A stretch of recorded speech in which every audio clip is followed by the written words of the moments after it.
প্রযোজক MD Iqbal megastar Shakib খানের বন্ধু নাকি শত্রু?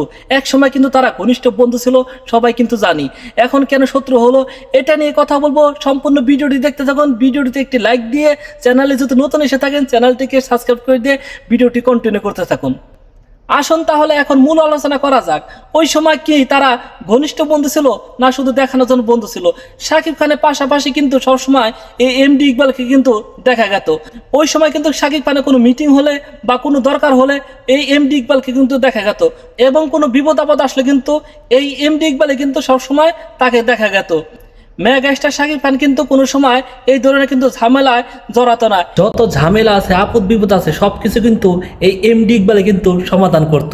তখন কিন্তু মেগাস্টার শাকিব খান কিন্তু এই এমডি ইকবালের সাথে কিন্তু বন্ধুত্ব করতে এক ধরনের বাধ্য হয়েছে। কারণ হলো ওই সময় কিন্তু মেগাস্টার শাকিব খানের কিন্তু শত্রুর সংখ্যা কিন্তু বেড়ে গেছে। ফিল্ম ইন্ডাস্ট্রিতে যত প্রযোজক আছে, পরিচালক আছে, যত ধরনের আর্টিস্ট আছে, অনেকে কিন্তু মেগাস্টার শাকিব খানের সাথে কিন্তু শত্রুতা গড়ে ওঠে। এই জন্য কিন্তু মেগাস্টার শাকিব খানের কিন্তু ছবি কিন্তু রিলিজ দিতে কষ্ট হয়ে যেত। ওই সময় কিন্তু শত্রুর সংখ্যা বেড়ে গেছে, এফডিসি ঢুকতে পারতো না, তাকে ব্যান করে রাখতো। এই ধরনের সমস্যা থেকে কিন্তু সমাধান করতো এই এমডি ইকবাল। এমডি ইকবালের কিন্তু ওই সময় ভালো একটা ক্ষমতা ছিল, ভালো একটা পাওয়ার ছিল। এই এমডি ইকবাল কিন্তু মেগাস্টার শাকিব খানের সাথে কিন্তু সবসময় পাশে থাকতো, সবসময় বিপদে কিন্তু ঝাঁপিয়ে পড়তো। মেগাস্টার শাকিব খানের ওই সময় এত শত্রুতা কেন ছিল? ওই সময় কেন আশেপাশে এত শত্রু ছিল? একটাই কারণ, মেগাস্টার শাকিব খানের ছবি মানে হিট। মেগাস্টার শাকিব খান কিন্তু সবাই চাইতো, এত সবাইকে কিন্তু শিডিউল দেওয়া সম্ভব ছিল না। পরবর্তী সময় কিন্তু শাকিব খান কিন্তু সিনেমা কমিয়ে দেয়। একটা সময় আসলে সবার মন জয় করার জন্য কিন্তু প্রতি বছর কিন্তু 18 থেকে 20টা ছবি পর্যন্ত সে কিন্তু শুটিং করছে এবং রিলিজ দিছে। কিন্তু একটা কথা কি, দুনিয়া সবাই কিন্তু স্বার্থের জন্য কিছু না কিছু কাজ করে। মেগাস্টার শাকিব খানের যেমন স্বার্থ ছিল, এমডি ইকবালও কিন্তু স্বার্থ ছিল। মেগাস্টার শাকিব খানের তার স্বার্থ ছিল তাকে যেন শত্রুদের হাত থেকে রক্ষা করতে পারে এবং তাকে সেভ করতে পারে, এমন একজন লোক কিন্তু প্রয়োজন ছিল।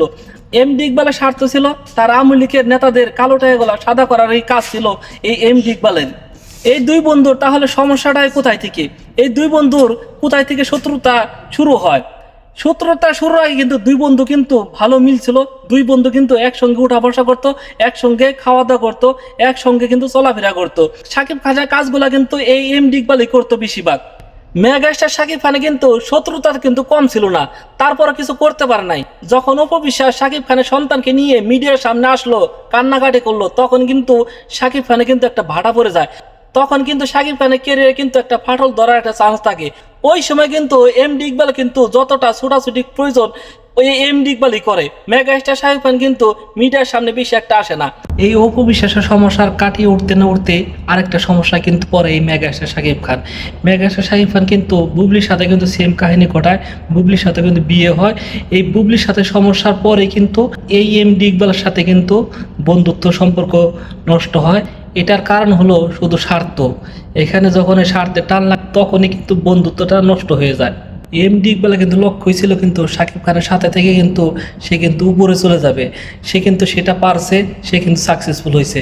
মাঝখান থেকে শাকিব খানের সাথে কিন্তু শত্রুতাটাও কিন্তু হয়ে গেছে। এই এমডি ইকবাল কিন্তু কিছুই ছিল না। এই এমডি ইকবাল কিন্তু শাকিব খানের সাথে থেকে কিন্তু বডিগার্ডের মতন ছিল।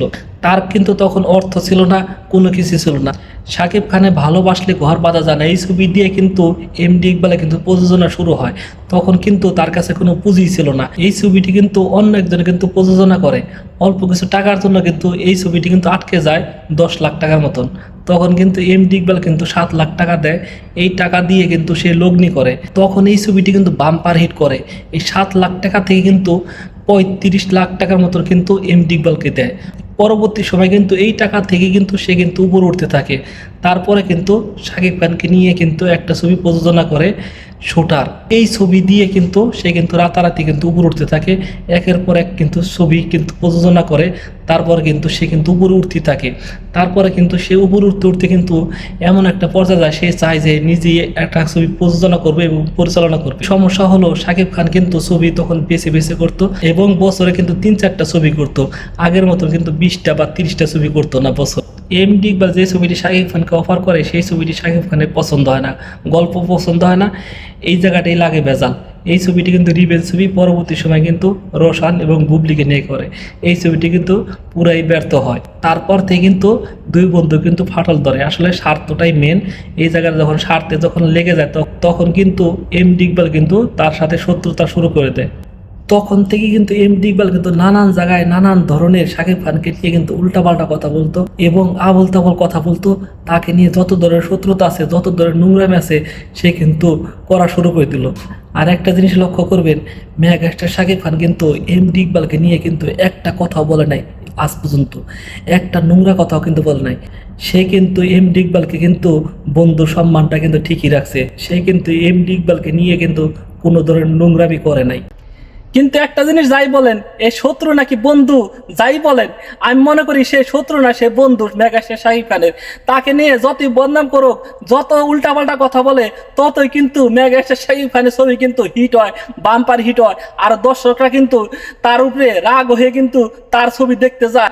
যখন যে কোনো ছবি দেখবেন আলোচনা একটু কমে যায়, এমডি ইকবাল যদি কিছু বলে তখন কিন্তু আলোচনাটা কিন্তু দ্বিগুণ হয়ে যায়, 3 গুণ হয়ে যায়, 4 গুণ হয়ে যায়। এই যে দেখুন বরবাদ ছবিটি 4 সপ্তাহ চলার পর একটু আলোচনা কিন্তু একটু কমে যায়, 4 সপ্তাহ চলার পর একটু আলোচনা অবশ্যই কমে যাবে। তখন কিন্তু এমডি ইকবাল কিন্তু উল্টাপাল্টা মন্তব্য করে, আর এই ছবিটি কিন্তু নতুন ভাবে কিন্তু আলোচনা শুরু হয়ে যায়। আর নতুন ভাবে সাকিবিয়ানরা কিন্তু এই দর্শকটি হুমড়ি খেয়ে আবার নতুন ভাবে কিন্তু এই ছবিটি কিন্তু সুপার টুপার হিট করার জন্য সবাই কিন্তু ব্যস্ত হয়ে গেছে। এই ছবিটি কিন্তু এখন পর্যন্ত বাংলাদেশের হাইস্ট গ্রোস কালেকশন করছে, আপনারা জানেন। এই ছবিটি কিন্তু 100 কোটি টাকার উপরে ব্যবসা করবে, আমরা আশাবাদী। এখন পর্যন্ত এই ছবিটি কিন্তু 65 কোটি টাকার মতন গ্রোস কালেকশন করছে। এই ছবির প্রযোজক কিন্তু পুরা পুঁজি কিন্তু ফিরিয়ে নিতে সক্ষম হয়েছে। আর এই ঈদে আপনারা কোন কোন ছবি দেখছেন অবশ্যই কমেন্টস করে জানাবেন। আমি আলহাজ খান, আজকের মতন এই পর্যন্তই। আল্লাহ হাফেজ।